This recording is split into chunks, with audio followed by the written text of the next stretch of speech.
Nah, hari ini kita akan meneruskan yaitu True and Better Isaac. Nah, Ishak ini adalah cerita, Abraham dan Ishak adalah cerita yang sedikit janggal. Nanti saya akan jelaskan kenapa janggalnya. Mungkin saudara juga punya pertanyaan seperti itu. Kenapa kok Tuhan begitu kejam? Dan nanti kita akan jawab pertanyaan-pertanyaan itu, oke? Kita akan mulai bersama-sama di Kejadian 22 ayat 1. Saya akan minta kita baca bersama-sama ayat 1 saja. Kemudian kita stay there untuk menjelaskan apa itu. Oke, Kejadian 22 ayat 1. Mari sama-sama kita baca. 1, 2, 3. Setelah semuanya itu Allah mencoba Abraham.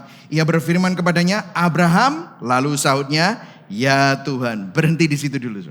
Nah, saudara, kita lihat di sini setelah semuanya itu Allah mencoba. Setelah semuanya itu tuh apa? Setelah Abraham bertahun-tahun menunggu Ishak untuk lahir. Ya. Akhirnya setelah Abraham punya Ishak, Allah mencoba Abraham. Nah, kita perhatikan kata-kata mencoba. Kata-kata mencoba di sini sebenarnya bukan bicara tentang mencobai dalam konteks kayak main di prank, bukan begitu ya, Saudara ya. Tetapi mencobai di sini bahasa aslinya berbicara tentang testing. Menguji, ya saudara ya. Nah saudara, kita berhenti dulu di sini. Kenapa saya mau berhenti dulu di sini? Karena gini, saudara pernah nggak ketemu sama orang? Orang itu cerita, waduh Pak, hidup saya ini penuh dengan kesulitan dan pergumulan. Saya mengalami banyak sekali pencobaan, Tuhan sedang membawa saya ke dalam pencobaan sambil nangis. Gitu saudara. Pernah ya ketemu sama orang seperti itu? Waduh berat sekali. Aku sekarang mendapatkan banyak sekali cobaan. Nah, kita perlu teliti. Kalau orang ngomong begitu, itu apakah benar-benar pencobaan, ujian, atau konsekuensi dosa? Jadi ada perbedaan antara ujian, ada perbedaan antara pencobaan, dan konsekuensi dosa. Nah, saya akan tunjukkan kepada saudara apa perbedaannya. Ya, saudara. Kalau saudara baca di Yakobus 1 ayat 13, dikatakan apa? Kalau ngomongin tentang pencobaan. Ayat 13 kita baca sama-sama. 1, 2, 3. Apabila seorang dicobai, semuanya baca. Janganlah ia berkata pencobaan ini datang dari Allah. Loh kok berbeda ya tadi? Allah mencoba Abraham. Ya karena memang bahasa Indonesia kurang baik untuk menerjemahkan. Janganlah ia berkata pencobaan ini datang dari Allah. Ayo teruskan. Sebab 1, 2, 3. Sebab Allah tidak dapat dicobai oleh yang jahat. Dan ia sendiri tidak mencobai. Loh ternyata bukan Tuhan yang mencobai. Jadi pencobaan itu bukan datang dari Tuhan. Ayat 14 kita baca sama-sama. 1, 2, 3. Tetapi tiap-tiap orang dicobai oleh keinginannya sendiri. Karena ia diseret dan dipikat olehnya. Diseret dan dipikat olehnya. Ayat 15, baca sama-sama. Dan apabila keinginan itu telah dibuahi, ia melahirkan dosa. Dan apabila dosa itu sudah matang, ia melahirkan maut. Ya, jadi saudara bisa melihat ya, perbedaannya itu jelas sekali bahwa ternyata ada perbedaan antara pencobaan, ujian, dan konsekuensi dosa. Nah, konsekuensi dosa itu apa? Konsekuensi dosa adalah akibat dari perbuatan kita sendiri. Kalau saya kasih contoh, tadi pagi saya kasih contoh ini. Kalau pengeluaranmu lebih besar daripada pendapatanmu selama sebulan. Apa yang terjadi? Saudara tekor sebulan, betul ya? Kemudian bulan depan terjadi lagi. Bulan depannya terjadi lagi, pengeluaranmu malah lebih banyak bulan depannya. Dan itu terjadi selama 1 tahun. Selama 12 bulan, saudara tekor terus 12 kali. Akhirnya apa yang terjadi? Hidup saudara terbelit hutang. Dan sekarang saudara dikejar-kejar oleh penagih hutang, dikejar-kejar oleh repo man, orang-orang yang repo. Motormu mau disita, mobilmu mau disita, rumahmu mau disita karena rumahmu sudah kau gadaikan untuk membayar hutangmu. Apa yang terjadi? Saudara mengalami banyak sekali pergumulan dan kemudian apa yang terjadi? Tuhan, kenapa engkau membawa aku ke dalam pencobaan ini? Iki tuh pencobaan bro. Iki salahmu dewe gitu. Nangkep saudara ya? Jadi ini bukan pencobaan. Ini bukan ujian dari Tuhan. Ada yang bilang, pastor kenapa Tuhan menguji saya seperti ini? Coba ceritakan kepada saya. Ini bukan ujian dari Tuhan. Ini konsekuensi dosamu. Betul saudara? Karena kamu tidak mengatur keuangan dengan baik, kamu kurang sadar potensi, apa yang terjadi kok pengeluaranmu lebih banyak terus? Akhirnya ditelusuri karena aku beli ini yang nggak perlu. Demi apa? Supaya harga diriku naik, supaya aku diterima orang. Nah, itu adalah pencobaan yang datang dari iblis. Ini nih. Iblis mencobai kita untuk menjatuhkan kita supaya kita jatuh di dalam dosa sehingga kita mengalami konsekuensi dosa. Nangkep maksudnya. Makanya kalau saudara lihat ya, reklamenya mobil itu kan biasanya banyak cewek bikinian terus gini. Seakan-akan kalau kamu beli mobil itu dapat cewek seperti itu. Gitu, betul. Kalau saudara pakai jam tertentu, badannya gede gitu. Aku kalau pakai jam itu nanti naik deh citra diriku. Betul saudara? Sehingga itu dicobai, diseret dan dipikat olehnya. Betul saudara? Kalau saudara melihat gemerlapnya kehidupan malam, saudara melihat itu, saudara melihat nikmatnya itu. Wah, saudara mendapatkan penerimaan, pengakuan, harga diri. Sehingga akhirnya you spend money that you don't have. Engkau mengeluarkan uang yang saudara tidak miliki untuk membuat kagum orang-orang yang Anda tidak sukai dan Anda tidak kenal.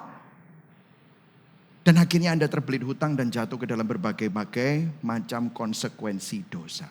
Nah, ini konsekuensi dosa. Pencobaan dari iblis menggoda kita sehingga kita melakukan sesuatu yang bukan lagi rasional. Tetapi kita pakai hawa nafsu kita. Akhirnya kita jatuh dalam dosa dan akhirnya membuahkan dosa dan membuahkan konsekuensi-konsekuensinya. Nah, ini masalah kita semua. Betul saudara? Iya. Saudara mulai menangkap ini? Ya. Jadi ini beda sama ujian yang Abraham alami. Nah, apa itu yang dialami oleh Abraham? Ya, Yakobus 1. Tadi kan Yakobus 1 ayat 13. Kalau saudara mundur sedikit di ayat 2 sampai ayat 4. Kita baca sama-sama. Ayo 1, 2, 3. Saudara-saudaraku, anggaplah, ayo semuanya baca. Anggaplah suatu kebahagiaan apabila kamu jatuh ke dalam berbagai-bagai pencobaan. Nah, ini pakai kata-kata pencobaan lagi, tetapi bahasa aslinya trials. Saudara tahu trials? Ujian. Ya. Jadi bahagia. Loh, kok bisa bahagia? Karena Tuhan sayang sama kamu. Kalau kamu punya anak, anaknya sedang kamu didik, berarti kamu sayang anak, betul atau tidak? Tetapi kalau anaknya dibiarkan, berarti nggak terlalu sayang sama anak itu. Betul ya saudara? Ayat yang ketiga, ayo baca sama-sama. 1, 2, 3. Sebab kamu tahu bahwa ujian terhadap imanmu itu menghasilkan ketekunan. Dan biarkan ketekunan itu memperoleh buah yang matang supaya, ayo baca sama-sama. Kamu menjadi sempurna dan utuh dan tak kekurangan suatu. Wah, ini cocok ya. Karena apa? Kamu gak sempurna. Seperti hashtag kita, bukan tempat untuk orang sempurna. Loh, berarti kesempurnaan Tuhan gak ada di dalam kita. Loh sudah, kesempurnaan Tuhan ada di dalam kita. Tetapi Tuhan ingin terus kesempurnaannya itu nampak keluar dalam hati kita. Dari hidup kita sehingga lihat, kita utuh. Ini loh, utuh. Gak butuh, kok di situ ya? Ya ini utuh dan tak kekurangan suatu apapun. Utuh, whole. Maksudnya apa? Kamu gak butuh mobil keren. Kamu gak butuh penerimaan orang. Tetapi penerimaan Tuhan itu cukup. Gak kekurangan sesuatu apapun. Meskipun keadaanmu mungkin mengalami sesuatu yang berat, engkau dapat melihat kebaikan Tuhan di dalam pergumulan. Amin, saudara. Ini beda, saudara. Nah, ujian, Tuhan mengizinkan kita mengalami ujian untuk menyempurnakan, memurnikan serta menyucikan kita. Bukan berarti, saudara, kita belum suci, belum benar, belum mulia. No, waktu saudara, makanya ini perlu ambil APS ya kalau saudara belum. Oh, berarti kita ini masih belum sempurna, makanya kita itu masih perlu diselamatkan terus. Benar. Saudara dan saya sudah selamat. Saudara dan saya dibenarkan, disucikan, dikuduskan. Itu artinya apa? Justification, kata kerja pasif. Kata kerja pasif dibenarkan. Artinya ada orang lain yang membenarkan kamu. Kelakuanmu belum benar tetapi kebenaran Kristus diperhitungkan kepada kamu. Itu yang kita terima. Disucikan. Kesucian Kristus diperhitungkan kepada kita. Meskipun kita belum suci. Itu dalam bahasa hukumnya namanya de jure. Nah, ujian adalah membuat de jure di hadapan Tuhan secara status. Itu menjadi nyata dalam kehidupan kita. De jure menjadi de facto. Seperti saudara punya sertifikat rumah tetapi belum ngambil rumahnya. Saudara sudah punya kunci, de jure. Sertifikat sudah di tangan, kunci sudah di tangan, tetapi saudara belum menempati rumahnya. De jure belum menjadi de facto. Itulah sebabnya saudara terus dimurnikan. Saudara dibawa dalam perjalanan iman. Supaya saudara yang dulunya terlalu terbiasa mempercayakan hidupmu kepada uang, kepada manusia, mengandalkan kekuatan sendiri, pakai hawa nafsu.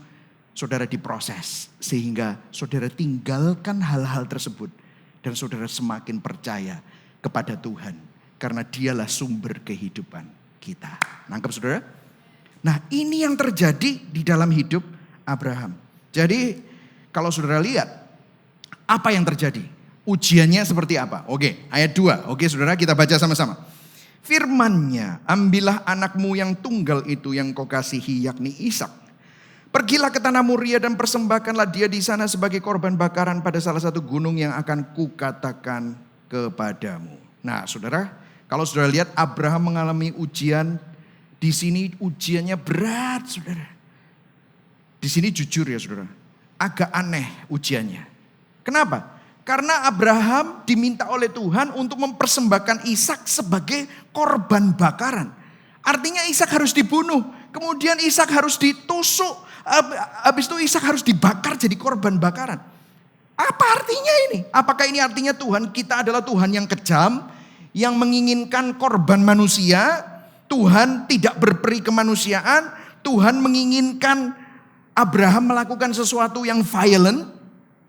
Nah ini nanti saya akan jawab di beberapa poin ke depan. Tetapi intinya begini mengenai ujian. Kenapa Abraham mengalami ujian ini? Dan yang diminta oleh Tuhan ini adalah anak kesayangan Abraham yang ditunggu-tunggu. Anak perjanjian yaitu Ishak. Bukankah anak ini adalah anak jawaban doa yang 25 tahun ditunggu-tunggu.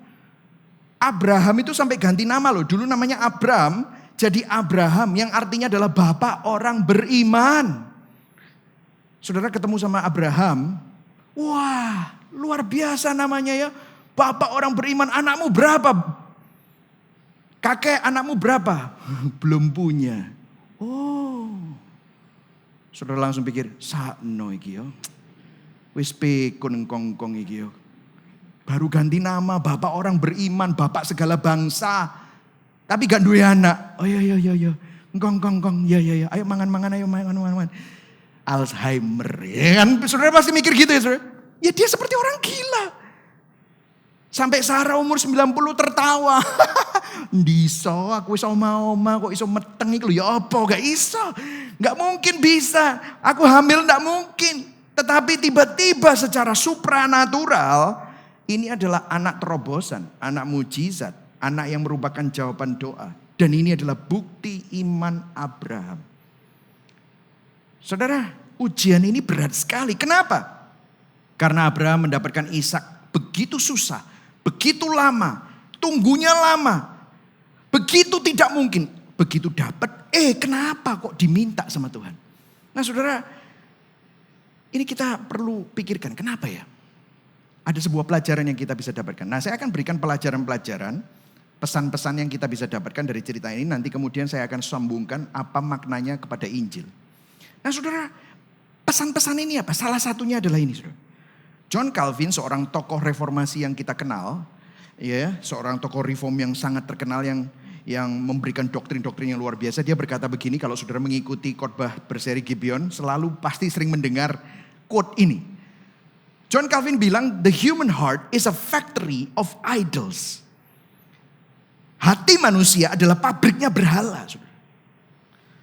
Every one of us is from his mother's womb expert in inventing idols. Setiap kita dari rahim ibu kita adalah ahli dalam menciptakan berhala-berhala.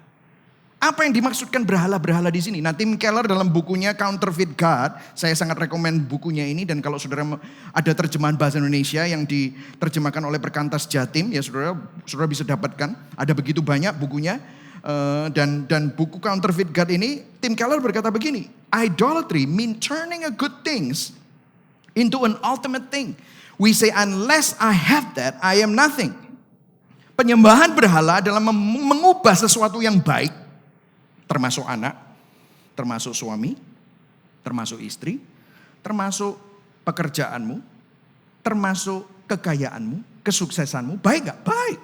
Tetapi kalau kita jadikan itu menjadi hal yang terutama, menggantikan Tuhan dan berkata, kalau aku gak punya itu, aku gak ada apa-apanya, aku mati. Maka kamu sudah jatuh dalam penyembahan berhala. Di dalam bukunya dikatakan dosa zaman modern bukan melakukan hal yang buruk. Namun yang lebih bahaya adalah membuat hal-hal yang baik menjadi hal-hal yang paling utama. Dosa adalah membangun hidup kita dan memberi makna pada apapun, bahkan hal yang sangat baik melebihi Tuhan. Dan itu bisa dalam bentuk apapun yang kita bangun dalam kehidupan kita yang mengontrol dan memperbudak kita. Dosa ini adalah dosa penyembahan berhala. Nah saudara, kenapa kok sampai Ishak itu Abraham itu harus mengalami ujian itu di mana Ishak diminta oleh Tuhan. Saudara begini ya, kita cek hati kita. Hari ini kita minta Tuhan kalibrasi kita. Dengarkan saya, berkat akan menjadi berhala saat kita mengasihi berkat pemberian itu lebih dari sang pemberi berkat. Yang setuju katakan amin. Coba cek hati kita. Saudara, seringkali di dalam kehidupan kita, Tuhan memberikan banyak hal dalam kehidupan kita. Tetapi pada saat kita lihat orang berdoa minta pekerjaan, minta anak, minta pacar, minta pasangan. Tetapi setelah Allah memberikannya, maka ia mementingkan dan mengasihi hal tersebut lebih daripada Allah. Karena itu seringkali hidup kita dibelenggu oleh berkat, bukan lagi sang pemberi berkat. Karena itu hati-hati, karena dalam pemberian atau berkat Tuhan jangan sampai kita jatuh di dalam hal-hal yang seperti ini. Saya bukan menakut-nakuti Anda, tetapi saya ingin mengajar Anda untuk menangkap bahwa esensi berkat itu bukan berkat itu sendiri. Tetapi berkat yang kita terima itu menunjuk kepada sang pemberi berkat yang merupakan sumber kehidupan kita, pemelihara kehidupan kita. Yang setuju katakan amin. Kita perlu ingat itu. Dan kalau kita tidak hati-hati, berkat itu kita kasihi lebih daripada sang pemberinya, maka itu akan menjadi berhala dalam kehidupan kita. Karena Allah sendiri yang memberikan Ishak kepada Abraham, dan sekarang Allah menguji apakah Abraham lebih mencintai dia atau berkatnya. Kadang-kadang ya kita perlu bersyukur saudara. Banyak dari kita berdoa sesuatu dan doa itu gak dijawab-jawab sudah puluhan tahun. Jangan-jangan Tuhan memang gak mau menjawabnya. Kenapa? Kalau kamu dijawab doanya, jangan-jangan kamu lebih memberhalakan jawaban doa itu. Betul saudara? Kadang-kadang kita perlu mawas diri. Kadang-kadang apa yang kita inginkan, kita sebenarnya gak cinta Tuhan, tetapi kita menggunakan Tuhan untuk mendapatkan apa yang kita mau itu. Tapi hari ini biarlah hati kita dikalibrasi. Yang setuju katakan amin. Ya. Nah selanjutnya, apa yang terjadi? Keesokan harinya ayat 3, pagi-pagi bangunlah Abraham, ia memasang pelana peledainya dan mengambil 2 orang bujangnya beserta Ishak anaknya. Ia membelah juga kayu untuk korban bakaran itu, lalu berangkatlah ia dan pergi ke tempat yang dikatakan Allah kepadanya.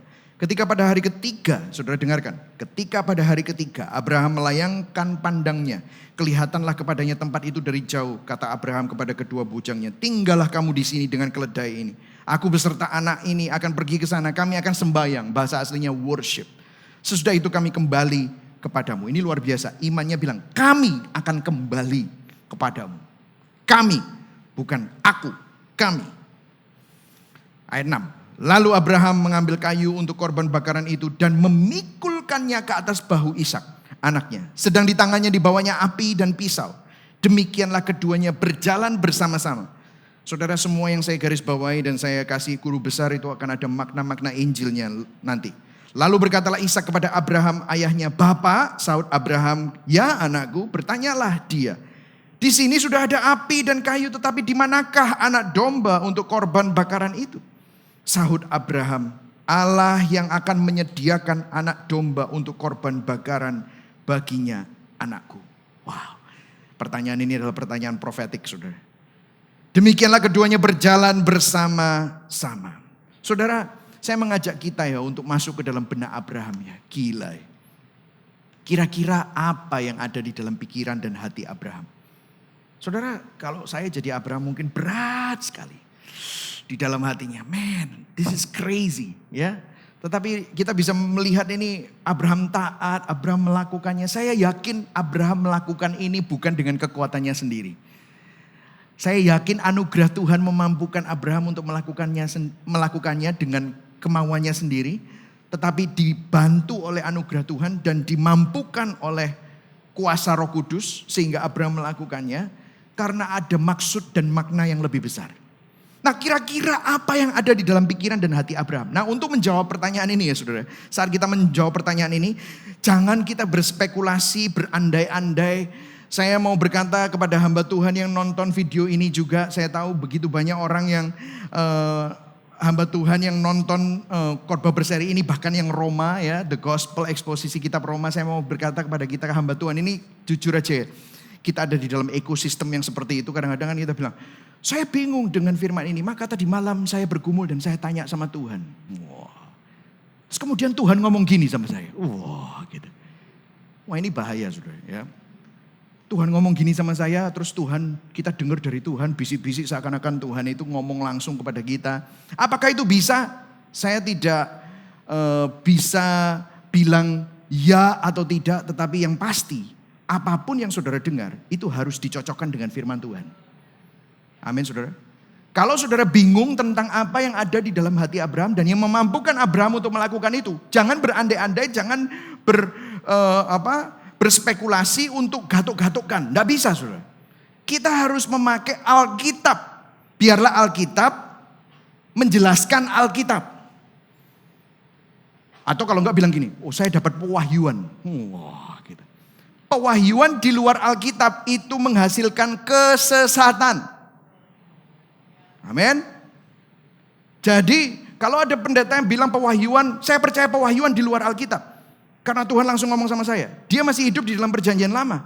Ketinggalan zaman bro. Kita ada di perjanjian baru. Kenapa? Roh Kudus yang ada di dalam saudara dan saya sama dengan Roh Kudus di dalam semua hamba Tuhan. Yang mengaku dirinya diurapi. Karena pengurapan Roh Kudus sudah ada di setiap orang percaya. Artinya kalau Roh Kudus ngomong sama hamba Tuhan itu, Roh Kudus juga ngomong sama kita. Terutama ngomong lewat apa? Firman. Amin saudara.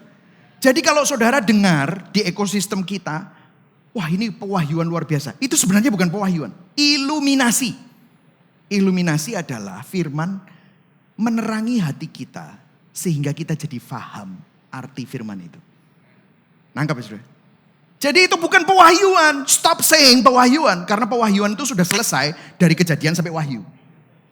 Makanya terakhir namanya wahyu. Amin. Itulah sola scriptura. Itulah semangat reformasi. Di luar itu, saudara akan rentan terhadap kesesatan. Makanya minggu lalu, kenapa kok persembahan Habel sama persembahan Kain, itu persembahan Kain ditolak, persembahan Habel diterima. Oh, spekulasinya banyak sekali, tetapi kita kembali kepada Alkitab. Dan kita temukan jawabannya fast forward di kitab Ibrani. Ibrani 11. Nah, di situ ada daftarnya pahlawan-pahlawan iman. Nah, nama Abraham juga disebut di situ. Nah, lihat.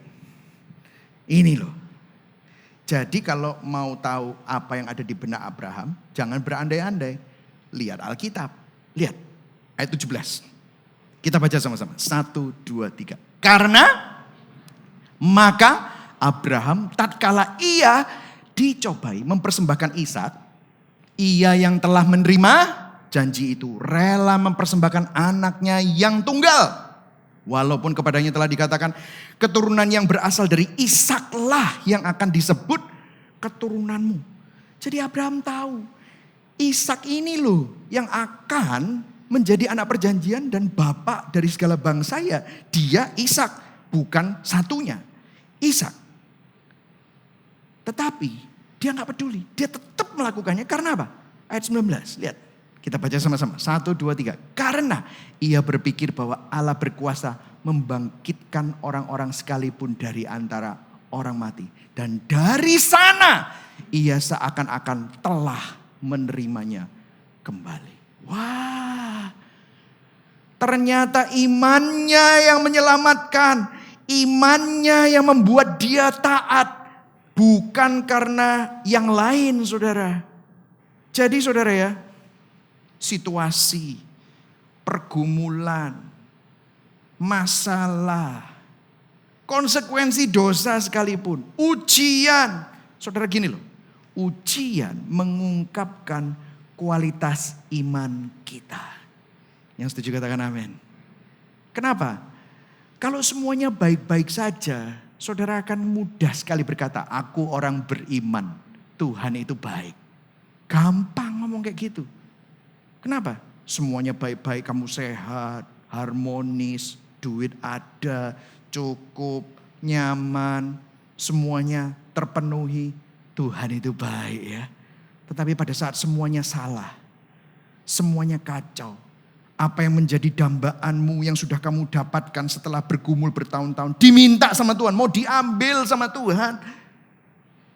Tapi kamu masih bilang, Tuhan itu tetap baik. Wow, beda saudara. Kenapa? Karena aku percaya. Dia memberi, tadi lagunya. Blessed be the name of the Lord. Blessed be your glorious name. He gave and take away. My soul will surely say, blessed be the name of the Lord. Terpujilah nama Tuhan. Dia memberi, dia mengambil. Hatiku tetap berkata, terpujilah nama Tuhan. Ujian mengungkapkan kualitas iman. Karena yang kita butuhkan bukan iman yang besar, tetapi iman yang benar. Imanmu bisa besar, tapi kalau pada tempat yang salah, tetap aja begitu ada ujian, bubar. Nangkep saudara? Saya kasih ilustrasi ya saudara. Saya pernah ngasih ilustrasi ini beberapa waktu yang lalu melalui khotbah. Saya pernah pergi ke CN Tower di Toronto saudara. Itu tinggi sekali, gedung salah satu gedung tertinggi di dunia.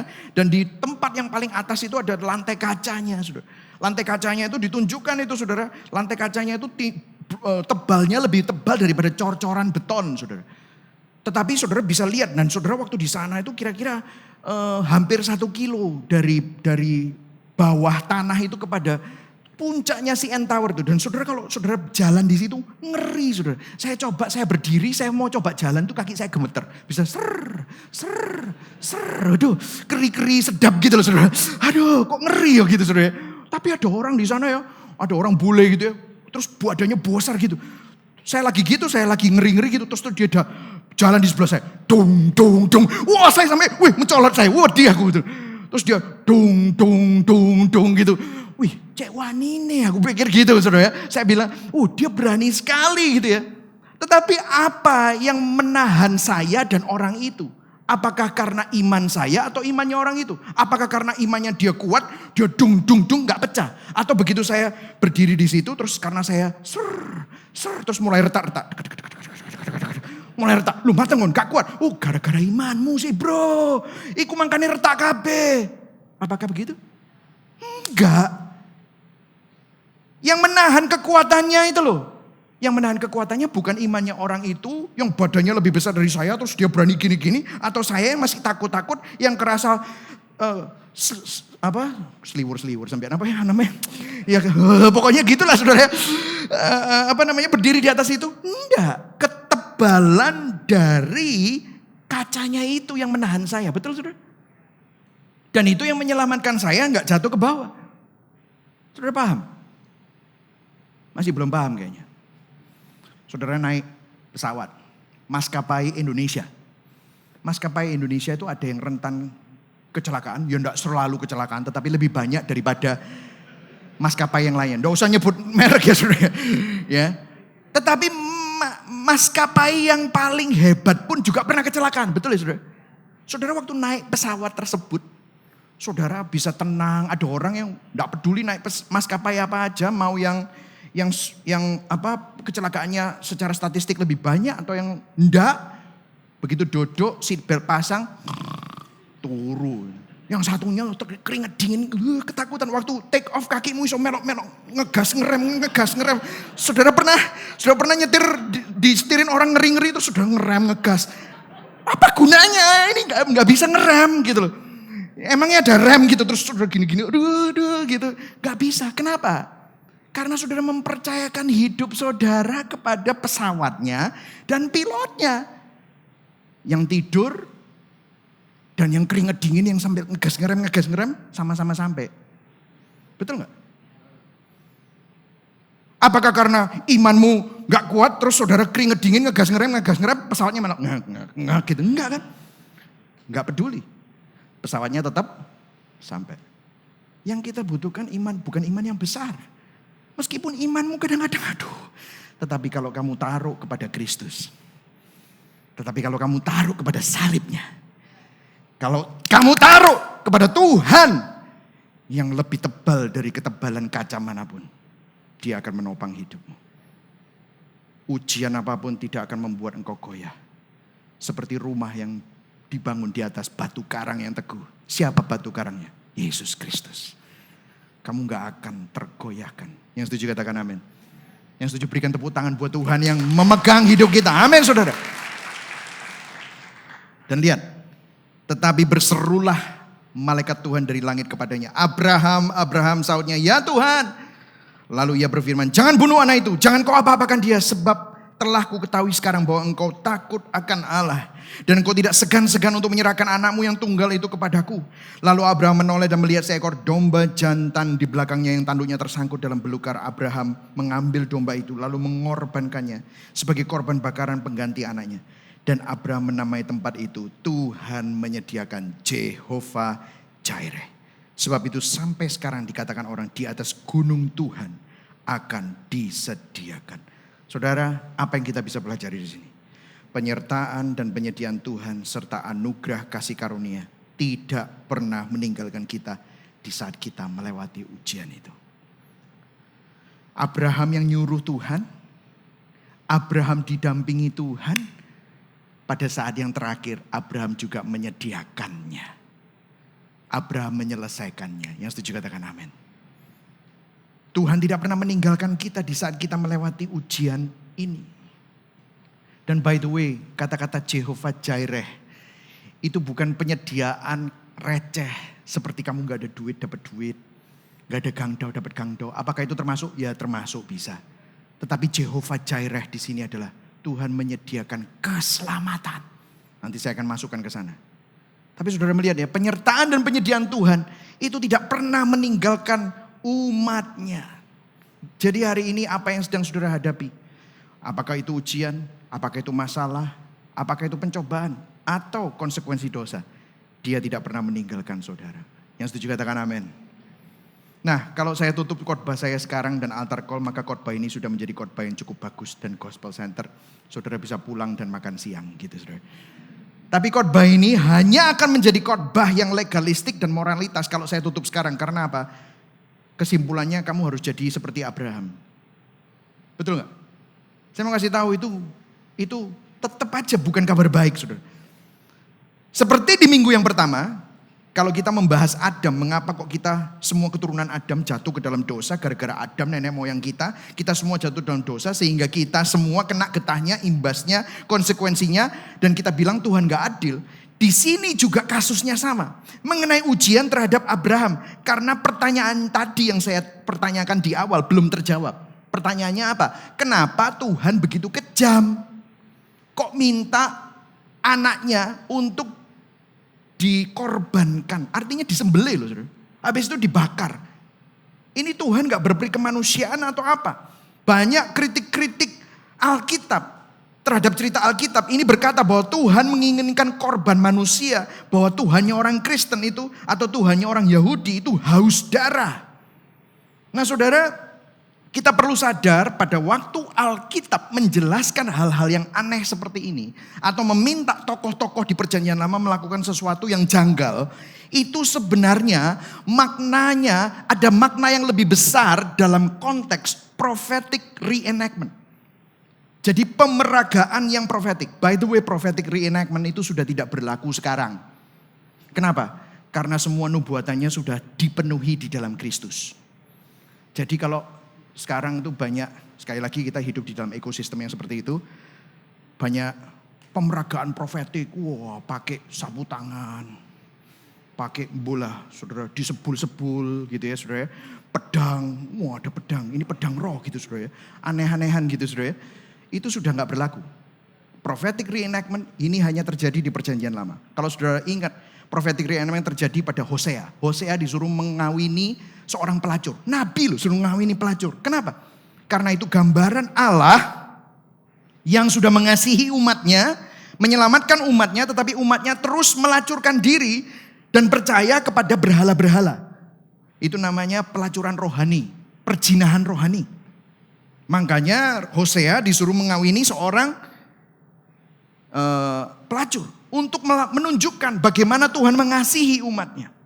Nah Abraham juga mempunyai konteks yang sama. Tuhan meminta Abraham untuk memainkan peran Tuhan dalam mengorbankan anaknya sendiri. Karena the gospel connection adalah Kejadian 22 menunjuk kepada Yesus Kristus. Kalau saudara ingat tadi Yohanes 5 ayat 39b bahwa seluruh kitab suci memberikan kesaksian tentang siapa? Tentang Yesus Kristus, menunjuk kepada pribadi Yesus Kristus. Dan ini sangat terlihat begitu jelas melalui Kejadian 22 ini. Saya akan jelaskan kepada saudara kemiripan dan paralelnya. Kalau saudara lihat di Kejadian 22 ayat 2 dikatakan, ambillah anakmu yang tunggal itu yang engkau kasihi, yakni Ishak. Ada dua kata-kata yang ada di Perjanjian Baru. Anakmu yang tunggal. Karena begitu besar kasih Allah akan dunia ini, sehingga dia mengaruniakan anaknya yang tunggal.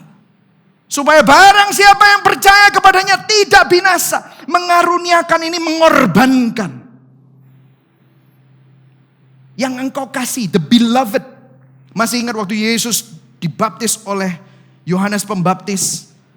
Di Matius 3 ayat 17. Dikatakan, waktu dia keluar dari air, langit terbuka, ada merpati datang. Ada suara dari surga, inilah anakku yang kukasihi. Kepadanya lah aku berkenan. Kemiripannya Ishak adalah anak tunggal yang dikasihi bapaknya. Yesus adalah anak tunggal yang dikasihi sang Bapa di surga.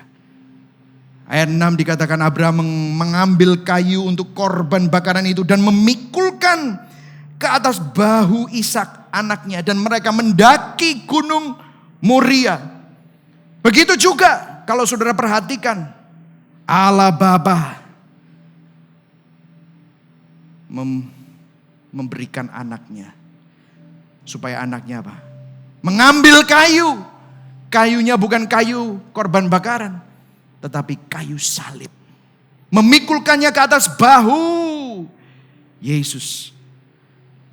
Dan dia naik mendaki bukit Golgota. Ishak memikul kayu korban bakaran, mendaki gunung Moria.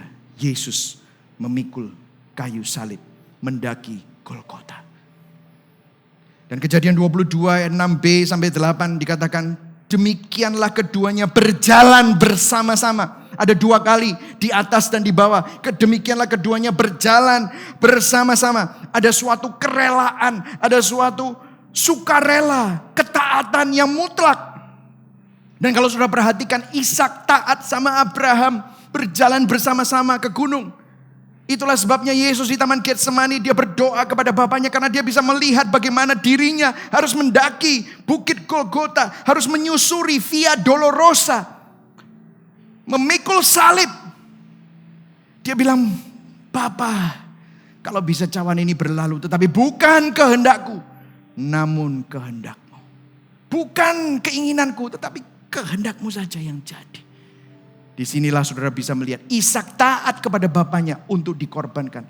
Yesus taat pada kehendak Bapa di surga untuk menjadi korban di bukit Golgota. Kalau saudara lihat di ayat 13, Abraham menoleh dan melihat seekor lembu jantan di belakangnya yang tanduknya tersangkut. Abraham mengambil domba itu lalu mengorbankannya sebagai korban bakaran pengganti anaknya. Dan Abraham menamai tempat itu Tuhan menyediakan, Jehovah Jireh. Tuhan menyediakan domba kepada Abraham sebagai ganti Ishak, substitusi. Tetapi itu substitusi sementara. Karena akan ada substitusi yang kekal. Di mana Tuhan menyediakan, Jehovah Jireh bukan bicara tentang waktu kamu gak punya makanan, dikasih makanan. Tetapi Jehovah Jireh bahwa kita orang mati. Orang yang mestinya binasa, mengalami maut. Tidak bisa mencari jalan keluar. Tetapi Tuhan menyediakan jalan keluar dengan apa? Memberikan anaknya yang tunggal. Sang anak domba Allah. Anak yang dijanjikannya sebagai pengganti kita yang sempurna. Substitusi. Ada pertukaran ilahi. Beautiful exchange. Ada pertukaran yang indah. Mestinya kita yang ada di atas salib. Mestinya kita yang binasa. Mestinya kita yang mengalami maut. Tetapi Tuhan bilang, aku yang tanggung. Let me be that sacrifice. Yesus melakukan apa yang kita tidak bisa lakukan. Dan dia yang menanggung segala-galanya. That's why today, Jesus is the true and better Isaac. Ini adalah kabar baik yang terbaik yang kita alami. Saat kita membaca perjanjian lama, ini adalah penggenapannya. Mungkin saudara bilang, oke, good to know. Saya udah dengerin 45 menit. Dan ini menjadi jawabannya. Saudara, dengarkan saya. Masih ada keberatan. Orang ini tanya, kenapa ya harus ada yang mati? Kenapa Tuhan menuntut Abraham mengorbankan anaknya yang adalah gambaran bahwa Tuhan harus mengorbankan anak tunggalnya? Kenapa Tuhan harus mati? Selalu pertanyaannya begitu. Kalau Tuhanmu kuat, kenapa kamu menyembah Tuhan yang harus mati? Bisa tahu jawabannya enggak? Ini adalah pertanyaan apologetika. Tetapi dengarkan saya. Untuk menjawab pertanyaan ini, kita perlu merenungkan keseluruhan cerita Alkitab. Saudara masih ingat di kitab Kejadian waktu Tuhan menciptakan seluruh langit dan bumi. Saya hampir selesai by the way ya. I know some of you are hungry. Bear with me. And we will close ya. Saudara, waktu Tuhan menciptakan segala sesuatu di Taman Getsemani. Taman Eden. Taman Eden. Indah. Segala sesuatu baik. Sempurna. Manusia kudus. Manusia tidak ada kematian. Hidup kekal. Hidup berkelimpahan. Segala sesuatu ada. Apa yang terjadi? Manusia memberontak terhadap Tuhan. Dan itulah sebabnya ada kutuk Adam. Itulah sebabnya dosa. Dan upah dosa adalah maut. Itulah sebabnya umur Adam ada limitnya. Sehingga apa yang terjadi? Tuhan udah bilang, kalau kamu makan kamu akan mati. Mati rohani, gak langsung mati jasmani. Tetapi akhirnya akan mengalami kematian jasmani. Dan itulah sebabnya manusia harus bergumul dengan masalah fundamental kita yaitu kematian. Kita semua harus menghadapi kematian. Betul ya saudara? Kita semua kehilangan seseorang yang kita kasihi. Kenapa? Karena kematian ini adalah masalah yang terbesar. Yang manusia gak bisa lari darinya. Dan kematian ini gak ada solusinya di luar Tuhan. Nah kitab Ibrani bergumul dengan pertanyaan ini. Bagaimana kematian ini dapat diselesaikan dan menerima solusi yang kekal. Dan jawabannya yang diberikan oleh kitab Ibrani. Saya gak punya waktu untuk menjelaskan karena itu khotbah yang lain. Adalah pengorbanan. Pengorbanan artinya kematian sesuatu sehingga ada sesuatu yang lain yang menerima hidup yang baru. Pengorbanan, aku berkorban. Misalnya kalau saudara lihat film-film di mana ada satu orang berkorban, banyak yang selamat. Betul ya saudara? Pengorbanan satu orang itu dapat menyelamatkan yang lain. Pengorbanan sesuatu membuat sesuatu yang lain mendapatkan kehidupan. Dan apa yang membuat Injil menjadi kabar baik adalah Allah memecahkan masalah kematian bukan dengan menuntut kematian atas dosa bagi orang yang melakukan dosa. Tetapi Dia yang tidak mengenal dosa jadi dosa. Supaya kita yang berdosa tidak harus binasa. Aku yang jalani kematian. Aku yang jalani salib.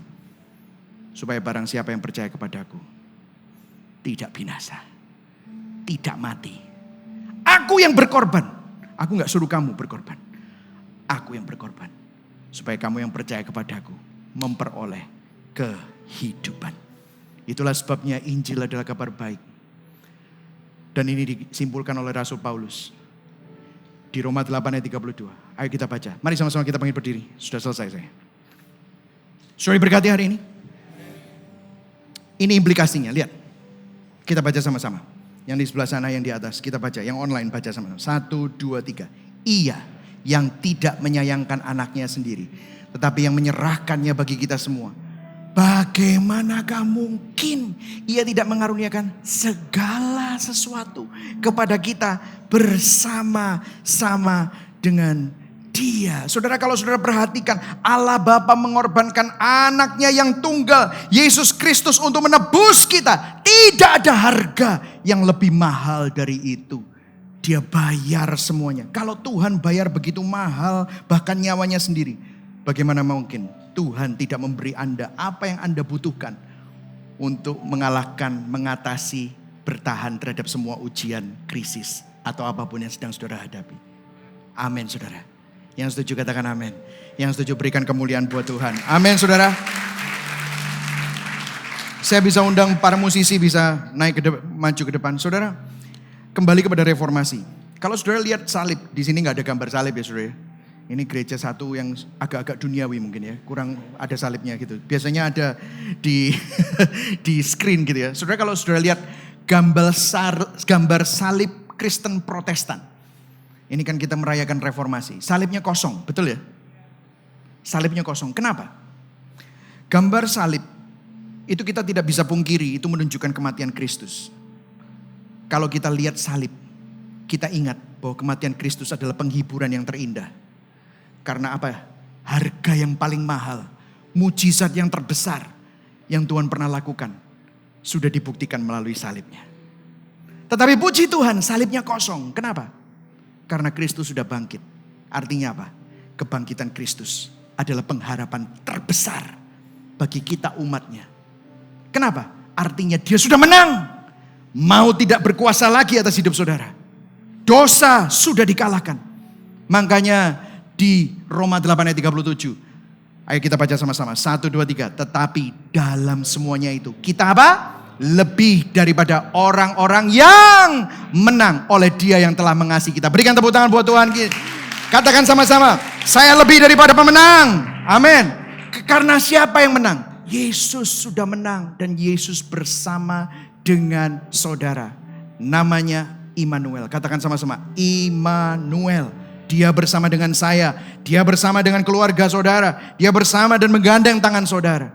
Makanya ayat 38-39. Ayo kita baca sama-sama dan kita akan berdoa bersama. Sebab aku yakin bahwa baik maut maupun hidup, baik malaikat-malaikat maupun pemerintah-pemerintah, baik yang ada sekarang maupun yang akan datang, atau kuasa-kuasa baik yang di atas maupun yang di bawah, atau suatu makhluk lain, tidak akan dapat memisahkan kita dari kasih Allah yang ada dalam Kristus Yesus Tuhan kita. Berikan tepuk tangan buat Tuhan. Ini loh pengharapan yang kita miliki.